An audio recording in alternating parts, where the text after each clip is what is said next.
Oh, you said, oh, where's this come from? Right. Apparently Leeds were in for him, and all the Leeds fans are cracking up now because there's word coming out that United are preparing a bid for 35 million for him. He's a defensive midfielder, but he's also a good attacking midfielder. Where's he playing? Galatasaray. And he's liking the Modric and Barella. Yeah. Have you ever seen the Turkish imitations of certain other products, Mother? If he's the Turkish version of Modric... This is coming from an English website who've compared him. He's the next Luka Modric at 26 years of age, and I've never heard compared it to him. Compared him to. Vito. Heard him. Yeah, well, apparently his stats are very good. On paper, he looks a baller, as the young ones say. But there's a couple of outlets. It's also been mentioned in the Manchester Evening News about him, and not TalkSport. What else? Oh, I forget the journalist's name. But he has been mentioned now a couple of times. It's the Premier League that's put me off. I'll not lie. Yeah. It's not in keeping with the new Manchester United strategy for me, Mother. Okay. Taking a gamble on a 26-year-old unknown who no one has heard of and who went from Norwich to Galatasaray. I mean, if you've already played, where did he play in the Championship in Norwich? Where did he play? So he was in the Championship with Norwich and then he moved to Galatasaray. Yes. So he was that good in the Championship that not one Premier League team looked at him. Look at Gyökeres. You could also make an argument for that, How can you make that argument when Gyökeres has not set foot on a pitch for Arsenal and not scored a flicker of a goal? But that's what I'm saying. Why take a risk on a guy coming from a Portuguese league and not take a risk on a guy coming from the Turkish league? 97 goals. And also played in the Championship previously. We can't afford the risk. That's no risk. That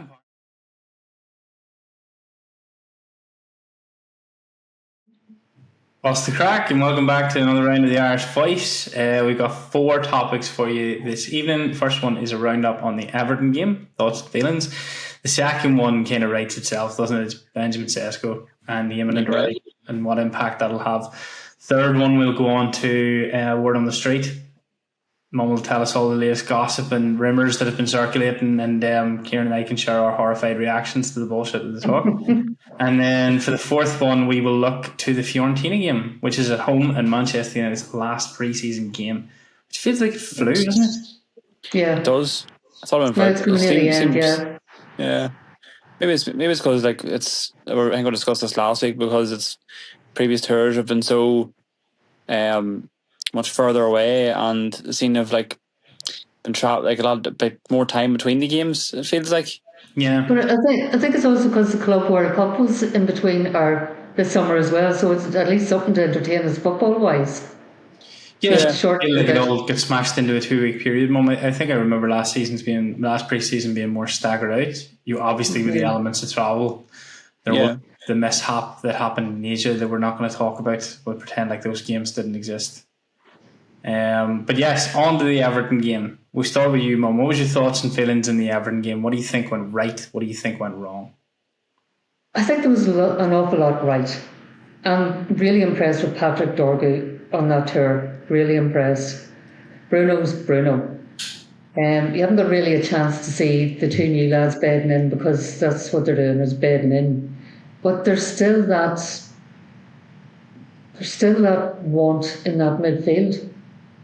There's no established partnership in that midfield.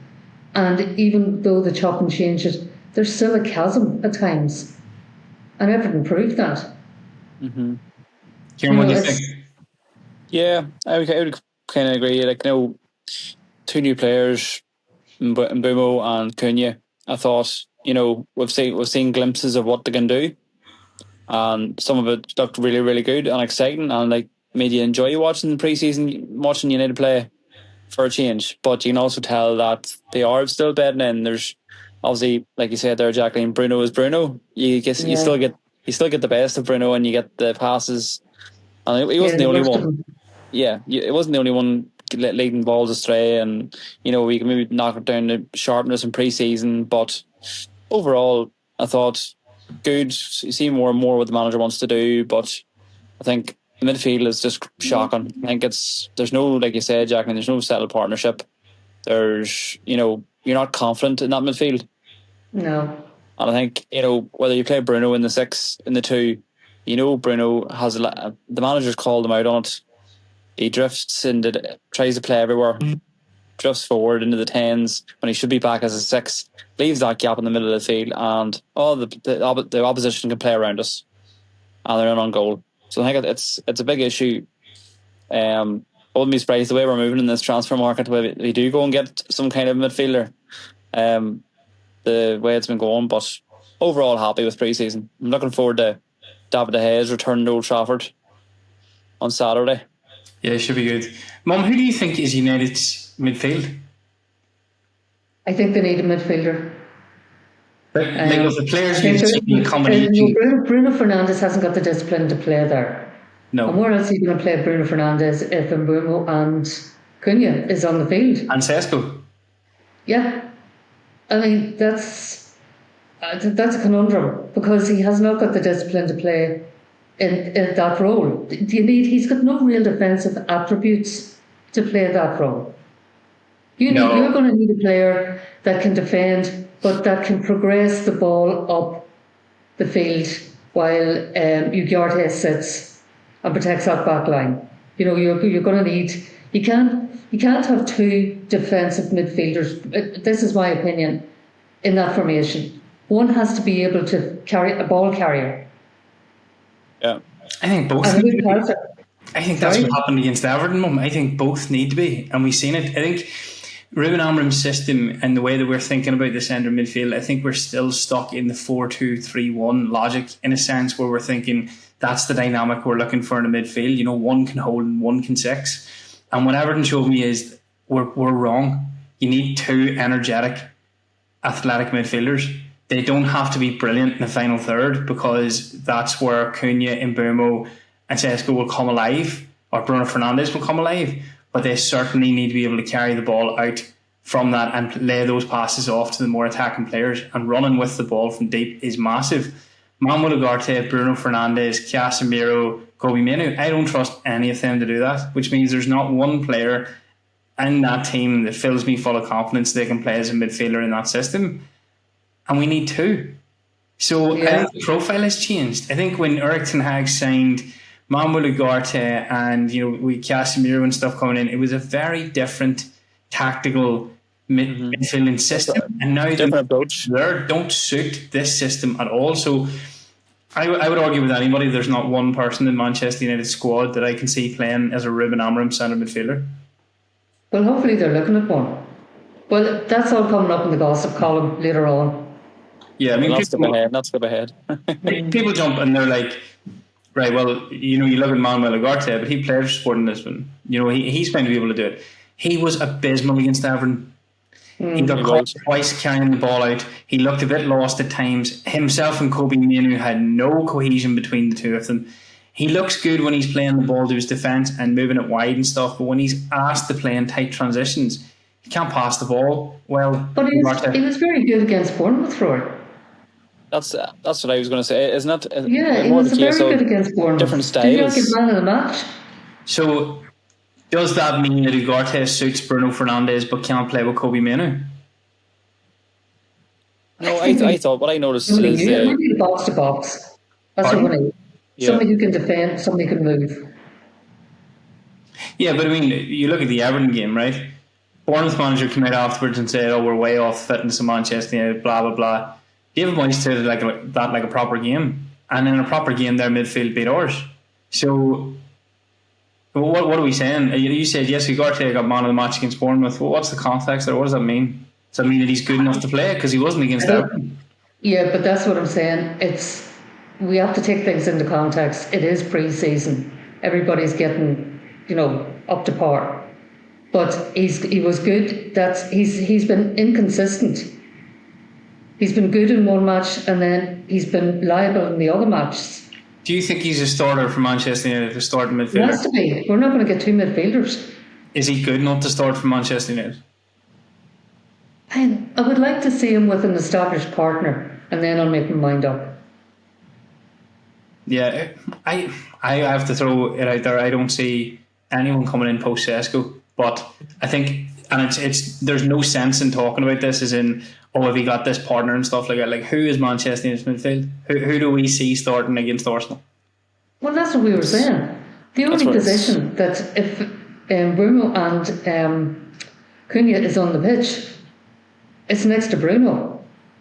Yeah, I think it's going to be Ugarte and Bruno, and I don't think that's good. Because if we're arguing now, I don't think either one of them fully suit the role that they're in. Square peg round holes. Yeah.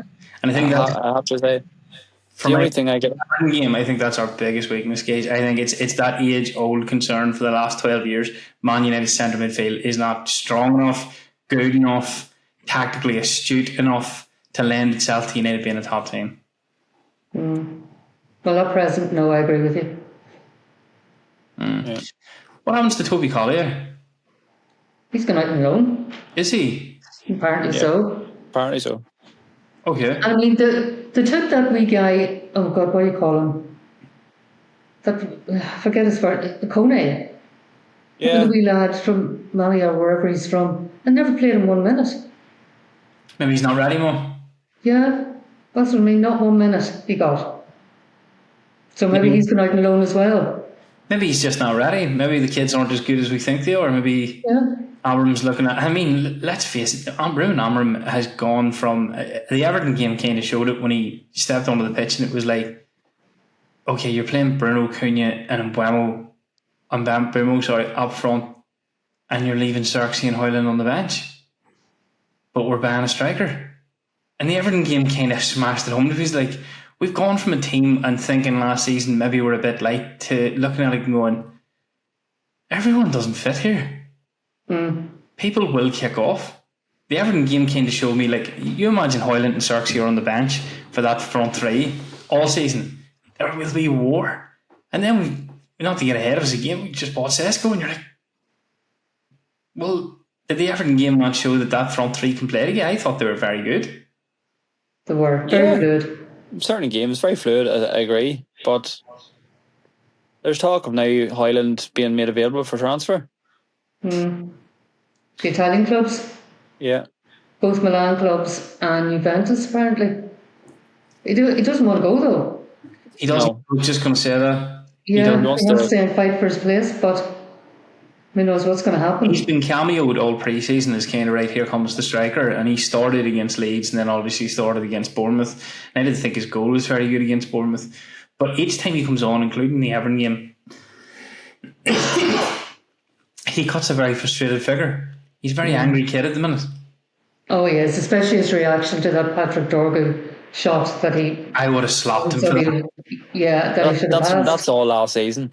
Yeah. You know, how many times did we see, especially when Garnacho was on the ball, not to pick anybody out, but, you know, greedy players, when your strikers in space, not feeding the ball through quick enough or early enough, or getting the service balls into the box. And you can imagine the frustration and the heat that Hojlaud took last season. And from us included, you know, it was horrifying for us to watch and frustrating for us to watch. Imagine how that kid felt. And then in pre-season, you know, here we go again. Yeah, the Everton game, I agree. That one moment was what I was going to reference, Mum. That was, I looked at that. Yeah. Who do you think you are? You are nowhere near good enough to have that reaction to what was a misplaced pass, yes, but... Yeah, except because he scored a goal in the last match, didn't he? Patrick Dorgu, the previous match. Yeah. His first goal. I mean, Hojlaud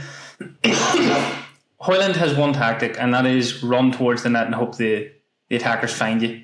Do you know what I mean? Which, when you're playing in close-knit quarters and the tight spaces of the Premier League, it doesn't always work.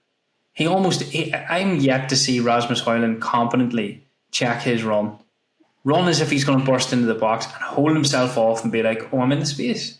And then the ball ends up in the back of the net. He always seems to score these scrappy goals where he has charged full pelt at the goalkeeper, including the chance that Dorgu squandered. And I'm not saying Dorgu could have found him, right? I'm making excuses because I really like Patrick Dorgu. Really, really like him in the Everton game. Yeah. You've no reason to react like that. No, but the fact is, and you said it, Rory. He's running into space and nobody's fighting him in the space that he's creating.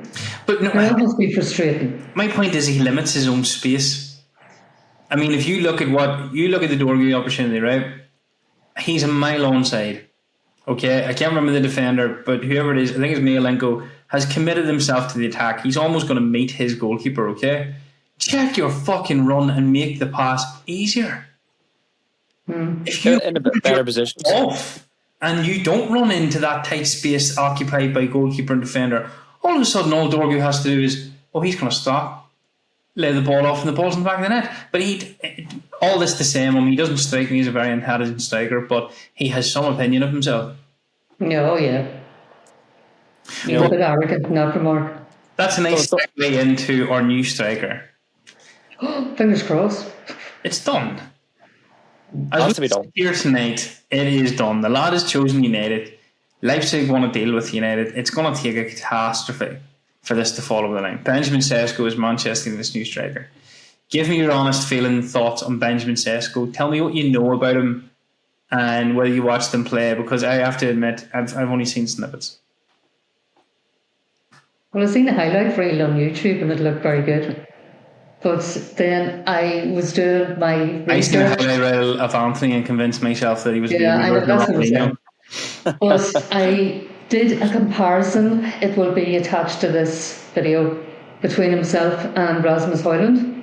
Because a lot of people are saying, is Hojlaud Mark II? No, it's not. No, it's not. You look at his stats compared to Rasmus Hojlaud and it's night and day. Now, I don't know anything about him, but you'll see it when I get this edited and uploaded. You'll see the stats between himself and Rasmus Hojlaud. So how good he is. I've only seen him play for Salzburg. I haven't really kept... I tell you what happened to me with Benjamin Šeško. So Benjamin Šeško was linked to Manchester United and he was linked to the Premier League when he played for Red Bull Salzburg. Okay, and it looked like it was going to happen. And then United ended up with Hojlaud and Šeško was brought into the next stage of the Red Bull group. He was moved on to play for RB Leipzig to see how he got on in Germany. Now, when I watched him in Salzburg, he was very raw, but he gave me Jacko vibes. And I'm not saying that because it's an easy comparison to the stature of the man. Jacko was an incredible goal scorer. He was brilliant with the ball at his feet. His close control was brilliant, and he could thump a ball. He could hit a ball at real pace, which caught a lot of goalkeepers out. But he also was a nightmare for defenders to try and work out of what he was going to do, because Jacko was deceptively quick. In his earlier days at Man City, he had a turn of pace that was like, a bit Peter Crouch-esque, like, how can you move that quick over 10 yards? And Šeško has, at that stage, wasn't prolific, wasn't looking world class, but had all the makings of being a very, very good striker. And I don't know, Kieran, you can jump in here, but from what I've heard, he's kicked on at Leipzig, so he has. And I think another thing he has over Hojlaud is like an aerial presence as well. He's much more physical. I think the stat, if you look at the stats as well, not that you can go everything by the stats, but the duels won alone compared to Hojlaud is about 40 or 50 more duels won. Yeah, he's a big lad. He's a big lad and he's mobile, he's agile. I think I've read there he's a big fanboy of Zlatan Ibrahimovic. He's a big fan. He's grew up watching him and wants to be like Zlatan. So maybe it gives you the kind of, as well, the mentality that Šeško has. So we all know what a mentality monster Zlatan is. Maybe, like if it alludes into the type of player that we're signing here and why Amram and Vavel want Šeško. Yeah, apparently he's not just a target man. Sorry? Mm-hmm. Apparently he's not just a target man. Apparently he's got very good technical ability and a very good dribbler, and he has got that burst of speed.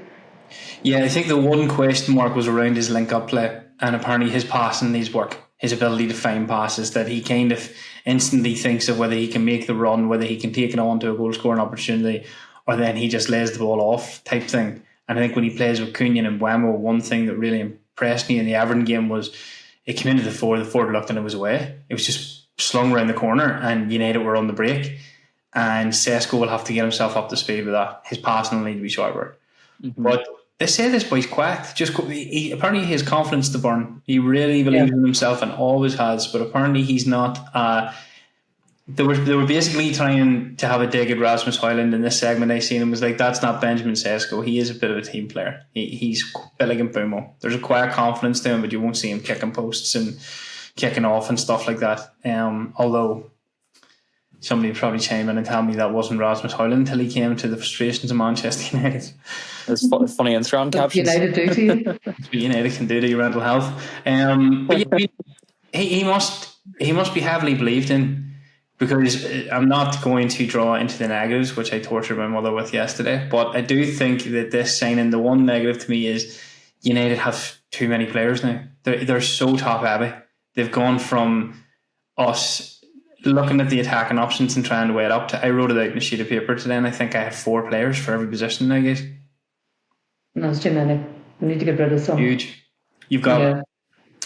At the minute, before we talk about outgoings and stuff, as it stands, right, if Šeško was to arrive tomorrow, Jordan Valen by Friday, Hojlaud, Obi, Šeško, Xerxes. Now I know Obi's young, has been included in the first team last season and this season, so then if we were to keep the 4, his development just takes a back seat, because how do you not play Xerxes and Hojlaud over Obi? On the right hand side, I think I had wrote out Mbumo, Sancho, Jallo and Anthony. And then on the left, you've got Mount, Bruno, Garnacho, and Cunha, which is insane. That's 16 players, that's 12 players to play in 3 positions. And then you have the rest of those lads coming in there. You've got the 4 other options who are younger players who were brought on the tour. It's almost like if you take the development piece away, there's 16 players to play inside 3 positions. It's insane. Mm-hmm. They really need to get some out the door. There has to be some kind of movement, I think. Yeah. I think once we get the here we go for Šeško, we'll have to. I think we'll start seeing players out the door. We've been saying that all summer. It's going to happen, and then you see bloody Darwin Núñez going for fucking 45 million. Yeah, but that's just Saudi, and that's what I tweeted. I said none of our ones want to go to Saudi. Darwin Núñez is moving 55 million, is he not? Including add-ons. That's insane, beyond insane. Like seriously, like I threw the stats in. Like I know stats, like they're Premier League winning, the Premier League champions, blah blah blah. But Darwin Núñez was shocked. Is nowhere near worth that. No, it is staggering. It's worth up to 56.6 million. Like, and they were interested in Hojlaud earlier in the window, and he said no. Yeah, Anthony said no. Casemiro said no. Bruno said no. Bruno said no. But yeah, sorry. Keeping with Benjamin Šeško, he's raw potential though, isn't he? Yeah, he's still raw. He's only 22. Yeah. Right. So here's the scenario. Right? Benjamin Šeško comes in from £70 million. Right. So you would assume Benjamin Šeško is the new main man, yeah? I assume it has to be the starting striker. Did we not argue last year that it was completely unfair of us to do the exact same thing to Rasmus Hojlaud? Mm-hmm. Yeah. So now we've got a new 22-year-old coming in, and what we're saying is, don't worry about it. You're slightly better in the last game. You'll fit us better. So no, you're 22, but you take the limelight now. I still think that's very unfair. There's one thing that bodes well, Rory. Why he didn't go to United that time is that it didn't suit his attributes, and he has said that recently in an interview. That's why he snubbed United, because he didn't want to impede his development, and now he thinks he's ready for United. I think he's ready for United. He's ready for the next step. I read a passage from an interview that he gave, and he said there was a plan, and that wasn't in keeping with the plan at that stage of his career. In other words, he didn't want to make the big move and take the big money and fail.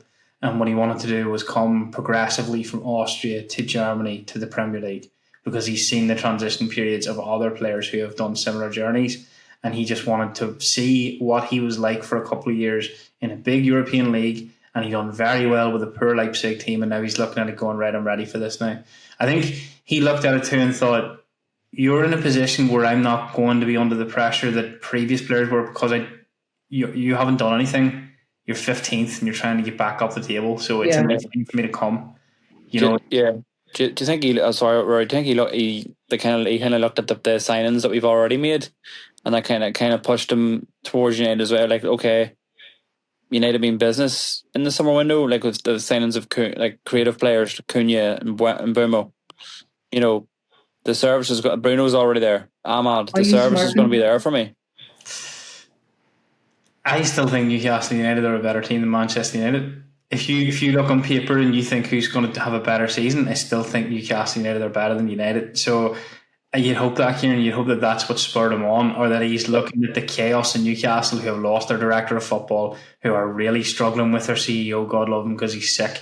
Well, he gets better soon, because that sounds horrific what's happening there. And they're held up on senior positions, and their transfer strategy has gone out the window. So I think that has afforded us the chance to sign a Šeško. But like, if you're asking me if we have any right to sign Šeško over Newcastle, not one. This is a big coup for me.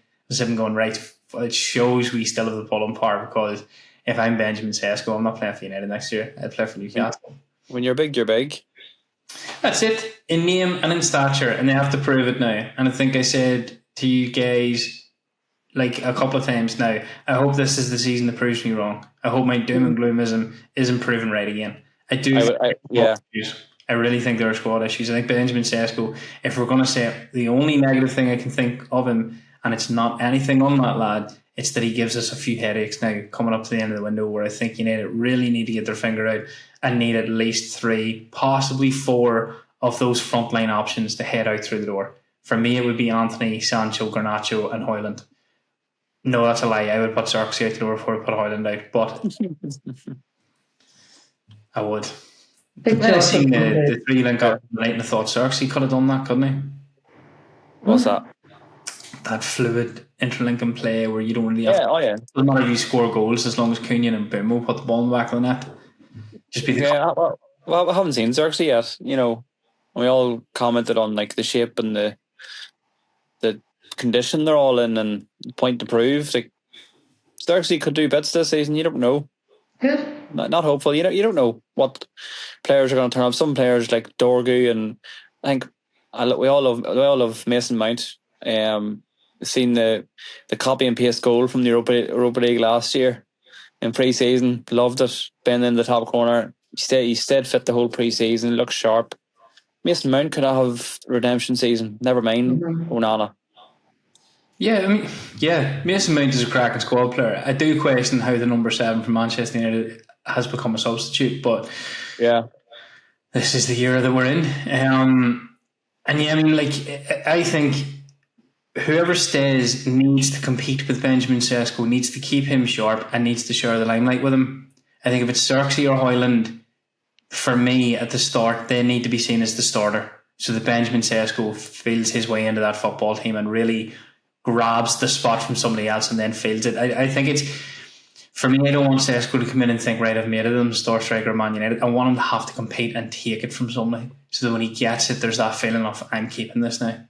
This is mine. Yeah. I came from Salzburg to Leipzig to here to earn this, and now I've earned it. And it's kind of a watch me work scenario. Because the boy can score goals. No, absolutely. Clinical when he gets up to speed. All types of goals. Yeah. Scary shot power on him as well, hasn't he? Pardon? He's got some shot power wise. He's got some. I still know when he scored from outside the box last season. It was like near Boston net. But that's the power. That's what you need. Like, that's God-given power. That's the power that gets afforded to you when you are 6'5" and you take the ball in your gallop like that. Like, the way he can drive a ball outside that box, very few in the world be able to hit a ball like that. So that part Zlatan used to be able to do. Zlatan, yeah. So I was just thinking that. It's a stature thing, Kieran. If you can throw your body weight back and lean yourself back in that big frame and throw into it, he has real shot power on him. Yeah, the wee song was just playing in my head there. 6'5", hard as fuck. You will get that. I want to hear it. I want to hear it. You're the song. It's now the Šeško song. Right, Mum. So over to you. Rumours and bullshit. Benjamin Šeško excluded. What if we got it? Benjamin Šeško. Right. Here's the one. Right. Gabriel Sara. Do you remember him? No, neither did I. He played for Norwich. And Galatasaray bought him last year. He's box to box. He's left-footed. He's 26. Brazilian. He excels at key passes and set pieces. And he's compared to, wait for it, Modric, Pedri, and Barella. Now, I know you said, oh, where's this come from? Right. Apparently Leeds were in for him, and all the Leeds fans are cracking up now because there's word coming out that United are preparing a bid for 35 million for him. He's a defensive midfielder, but he's also a good attacking midfielder. Where's he playing? Galatasaray. And he's liking the Modric and Barella. Yeah. Have you ever seen the Turkish imitations of certain other products, Mother? If he's This the is Turkish coming version of from- Modric, This is coming from an English website who've compared him. he's the next Luka Modric at 26 years of age, and I've No, never they heard compared it to him. Compared him to. Vito. Heard. Yeah, well, apparently his stats are very good. On paper, he looks a baller, as the young ones say. But that's no. There's a couple of outlets. It's also been mentioned in the Manchester Evening News about him, and not Talk Sport. What else? Oh, I forget the journalist's name. But he has been mentioned now a couple of times. It's by a the couple of pedigree of his outlets. league that's put me off. I'll not lie. Yeah. It's not in keeping with the new Manchester United strategy for me, Mother. Okay. Taking a gamble on a 26-year-old unknown who no one has heard of and who went from Norwich to Galatasaray. I mean, if you've already played, where did he play in the Championship with Norwich? Where did he play? So he was in the Championship with Norwich and then he moved to Galatasaray. Yes. So he was that good in the Championship that not one Premier League team looked at him. You look at Gyökeres. You could also make an argument for that, How can you make that argument when Gyökeres has not set foot on a pitch for Arsenal and not scored a flicker of a goal? But that's what I'm saying. Why take a risk on a guy coming from a Portuguese league and not take a risk on a guy coming from the Turkish league? 97 goals. Who and also 100 played in the appearances. Championship previously. We can't afford the risk. That's What risk? that comparison there has blew my mind.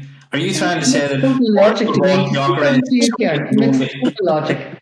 Total Logic.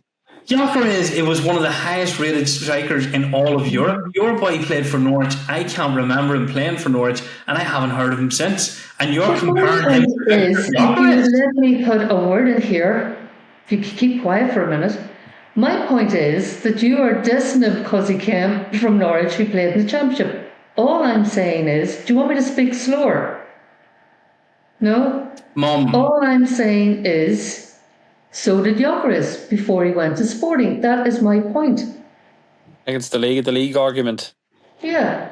but you're treating this like Gabriel Zara was. Don't worry, because you do this. You talk, and then you confuse everybody. I'm not confusing anything. You're You can know confusing me. Gabriel Zara, right? Like it was a Victor Gyökeres name, and we would all know who this person is. Kieran, can you remember or have you heard of Gabriel Zara? New. No. Fine, fuck. Sorry. Victor You're such a Gyökeres. twister, Rory. You really are such a twister. You're in the job you're in. Devil's advocate, Rory Maggs. Wanted by every Premier League team under the sun, has been coveted by top European clubs, and we're going for the Galatasaray boy that I have never heard of until this very moment. Yes, I have one. I agree. Let's sign him. Do you know what? Let's pay 55 million and bring him in. I have faith now. 35, actually. 35. Even he's cheaper than that. Brilliant. Stay. Yeah. What's his name You again? get Gabriel championship, Zara. championship experience. Stay. Brilliant. Champions Yeah. League. Did he? Huh? Played in Champions League. Champions League. Well, he would have put Galatasaray, didn't it? In Champions League. He must have lit the place up because I've never heard of him. Yeah. Well, the other one is Fermin Lopez, Barcelona guy. I never heard of him now. I know him. I've Yeah. heard, I know him. I've seen that floating about the odd time, but Yeah. never gave much weight to it.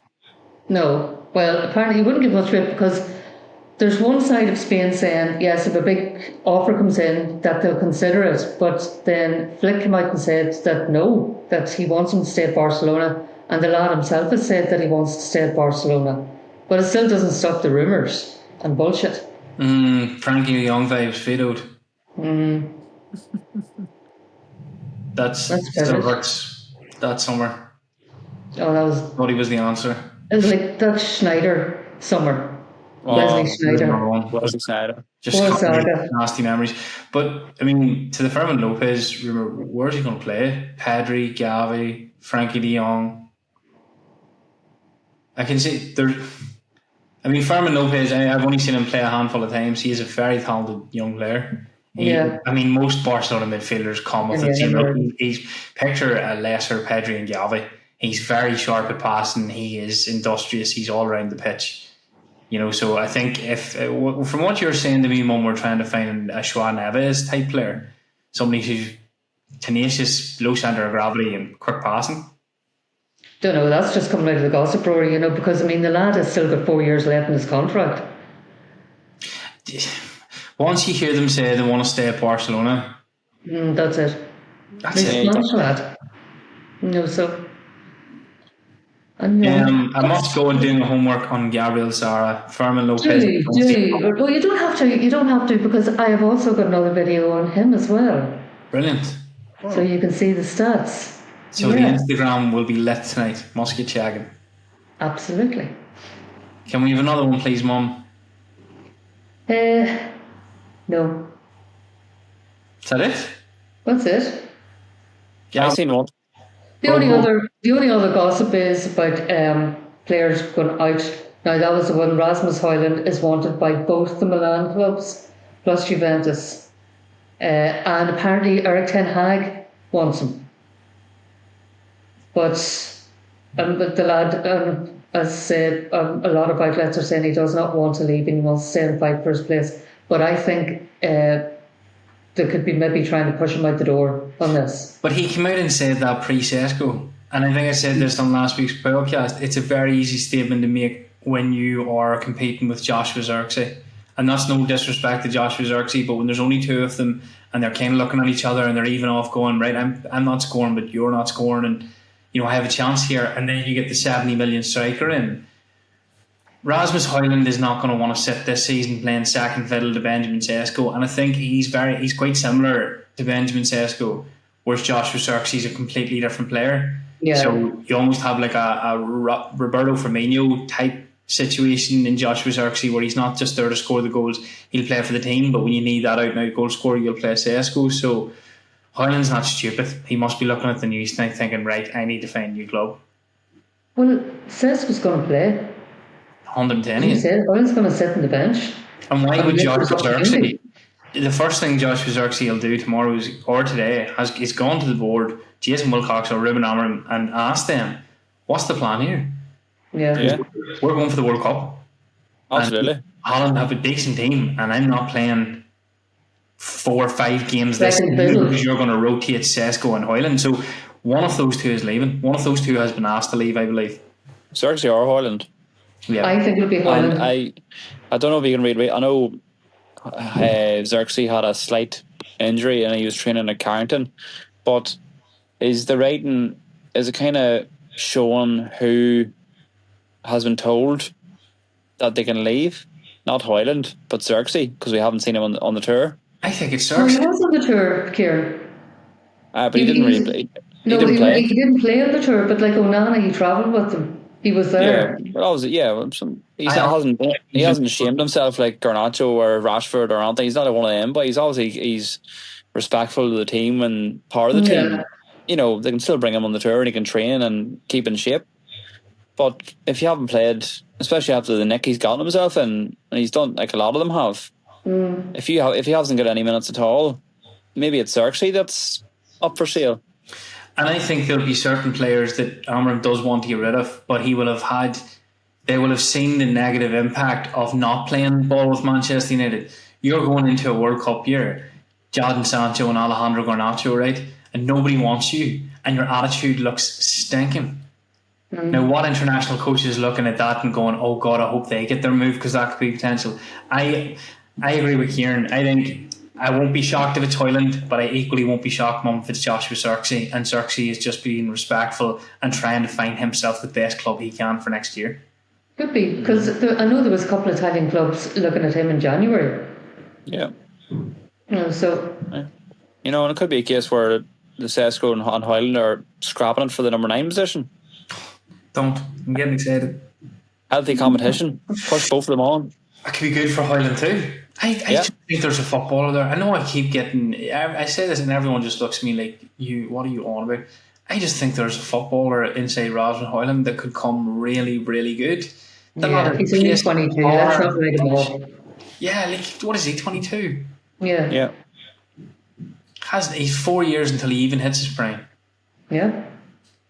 And to Kieran's point, to have Šeško and Hojlaud fighting it out all season, you start one week, I have to beat you in training this week to start next week. Oh, but I scored last week. Yeah, but you didn't score this week, so training's up. That's brilliant. That's what we need, Rory. Healthy competition. Yeah, 100%. That's what we had all them years ago. Healthy competition. People just spur each other on, so... And they're two combative European lads. Everyone sees it as, that's direct competition, and they could get on like a house on fire. They could actually take great enjoyment in smashing the league and both of them ending up with the scoring stats. And certain styles suit certain... Yeah, we'll not get ahead of ourselves, but if it's Cirksy, I'll have a mini party. I'm not a fan, guys. I don't like him. As a footballer, he seems like a lovely lad. I've seen him getting interviewed and stuff, and he was brilliant. Mum, so question time for you. Alejandro Garnacho. Is it Chelsea? Did I see Chelsea or? Well, yeah, Chelsea. Have apparently told him that to wait till the end of the window. But now I've seen he tweeted something. Maybe you've seen it, Kieran. It's on X. The way he's standing holding up the United jersey. I was going to say that. Yeah, he put it on his Instagram as well. Whatever his Instagram story. What did he do? It showed a picture of him. He's watching TV, right? He's on TV, and he's just the way they do that, with his name, and he's in the United jersey. Whether he's trolling or whatever, I don't know. He's a United player. Yeah. But then he was running around with an Aston Villa shirt on, wasn't he? And nearly pleading with Chelsea to come and get him. I was going to say, he can't stay. No, he can't. Definitely not. There's too many options in that side. Anyway. If he stays, he'll be in the under 21s. I think. Well, he's not really big wages, is he? No. He'll have to be, if he doesn't get his move this window, Kieran, he'll have to be reintegrated into the squad, because then where does he go? It just diminishes all value for him. He becomes a forgotten player. It needs to be this window, and Chelsea, I can see it. They will do that. Chelsea, when United possibly need the money, and we know the players coming to us, make them sweat. Your profit. Yeah. I just want him gone. Jadon Sancho, are we still in the rumour mark where he's going to Dortmund and he could be going to Juventus? I think has died. Juventus can't afford him. Yeah, it seems to be Dortmund is the only talk at the minute. Yeah, no real positive leads, nothing. He's going to go alone and then go on a free. I knew this would happen. Yeah, let him. Just as long as he's not at Old Trafford, just let him. Just get an upfront loan fee. £10 million to take him on loan, and then you can sign him for whatever you want next year. Mm-hmm. Yeah, name your price. You can take him for whatever you want. I don't even care. I just want him gone. I don't want to hear I don't want to have to mention his name week on week. He's sitting there on 350 grand, isn't he? Yeah. Yeah. Nice. What about on? Well, there's reports coming out of Brazil that although Anthony has his heart set in Betis, that if a Champions League club comes in, that he will give it serious consideration. Yeah. Brilliant. Yeah. Brilliant. I'm sure they were knocking down the door and making umpteen phone calls after that. Glorious. What does that mean? So the only club that wants you is Real Betis, and that's the crap you come out with. Oh, but I would settle for a Champions League club. Are Betis in the Champions League? No, then shut up. Then what are you talking about? And Betis don't even want to buy him, Rory. Betis want a loan. With no option to buy him. £2 though. Would he not go home? No, he doesn't want to go back to Brazil, not yet. Because there are a couple of Brazilian teams in from along the Saudis, but our lads don't like Saudi. I thought Anthony might be a shout for what's the one Marinakis and Tozer and talks to. They've bought Botafogo. I don't know. I think so. I thought they might be interested in stuff like that, you know, a showpiece signing or whatever. Right, cool. So we're 0 for 3. This is getting good. Who was the other one we were thinking could leave? Malacia. He was part of the 5 lads left behind. You're shaking your head. Yeah. There's nothing. Awesome. Nothing since last week. But Celtic rumour. That's about it. Shelburne Rovers, Dundalk FC. Nothing. I feel for that lad. Yeah, I think for him. His career just went down the toilet, didn't it? Yeah. Okay. What about the goalkeeper situation? Just to tie us off here. Well, there's still rumours and bullshit about what do you call him? Donnarumma. Yeah. Nothing 30 million. Nothing concrete about it. No, they were saying that he was digging his heels in, that he wanted to stay at Paris Saint-Germain, but then he sort of realises that if they get that guy in, has he signed yet, Rory, the goalkeeper? No, not yet.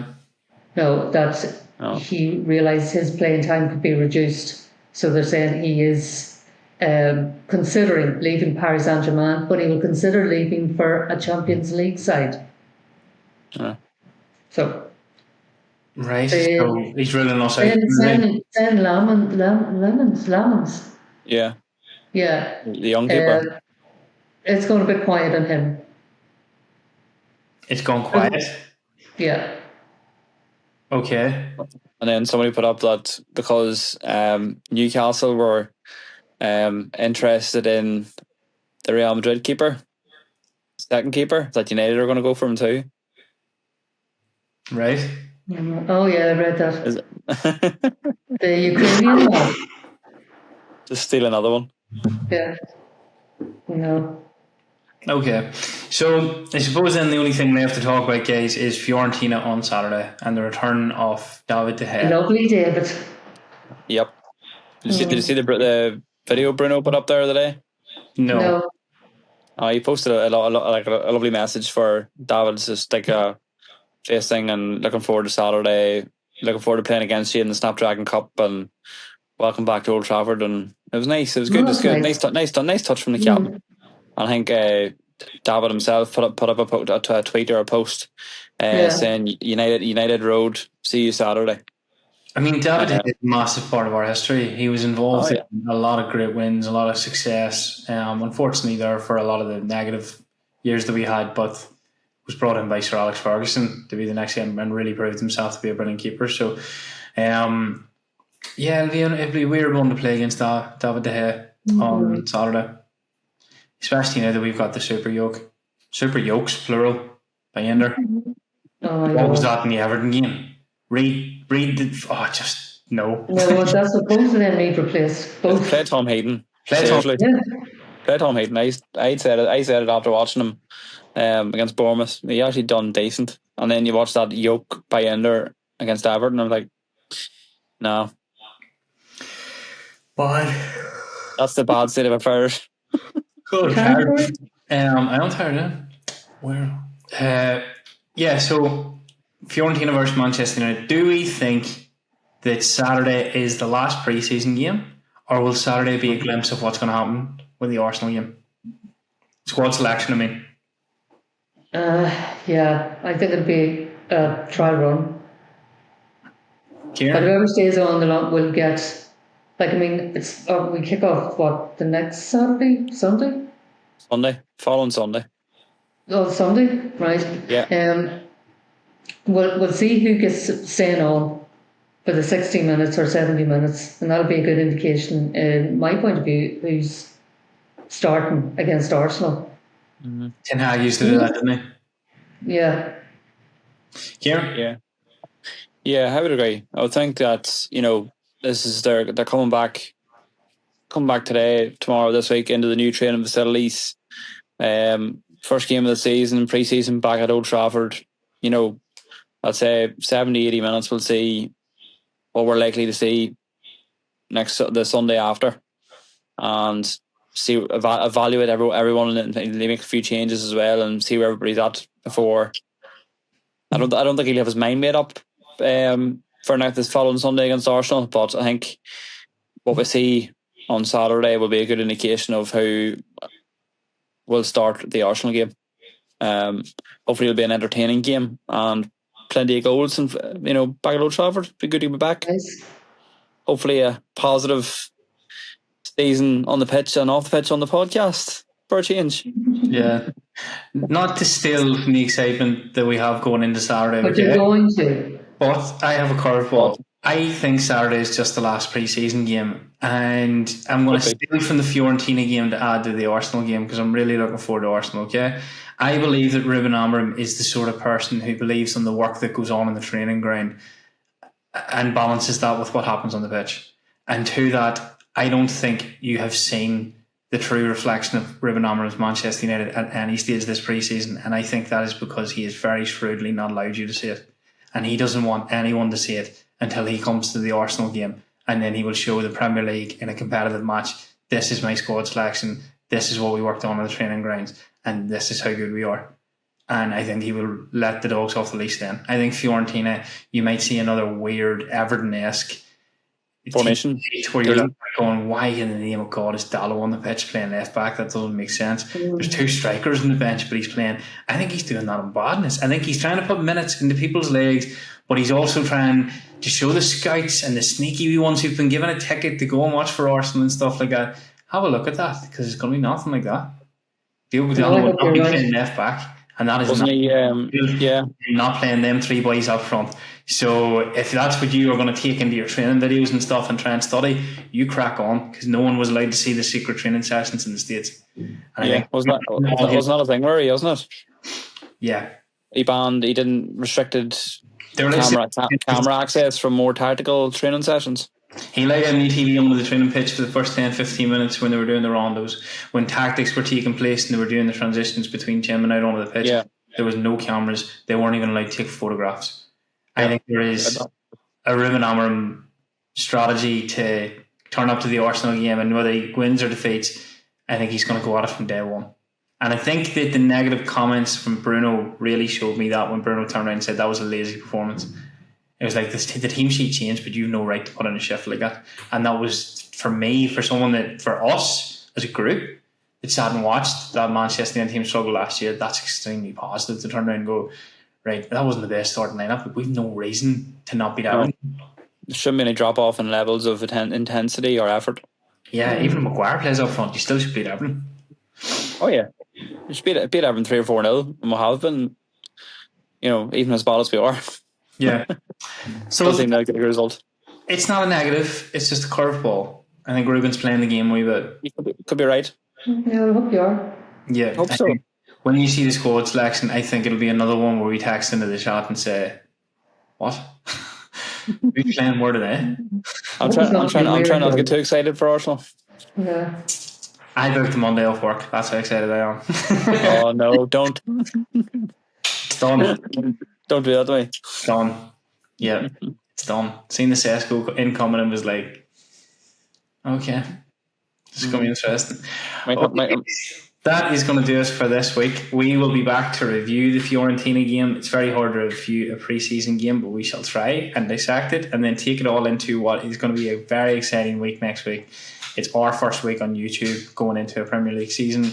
It is Manchester United kicking off the Ruben Amorim era from scratch, in my opinion, and it could just be the debut of Benjamin Šeško. Fingers crossed. I think it's too soon. Bold. Throw him in. Thanks very much. All right, bye everyone.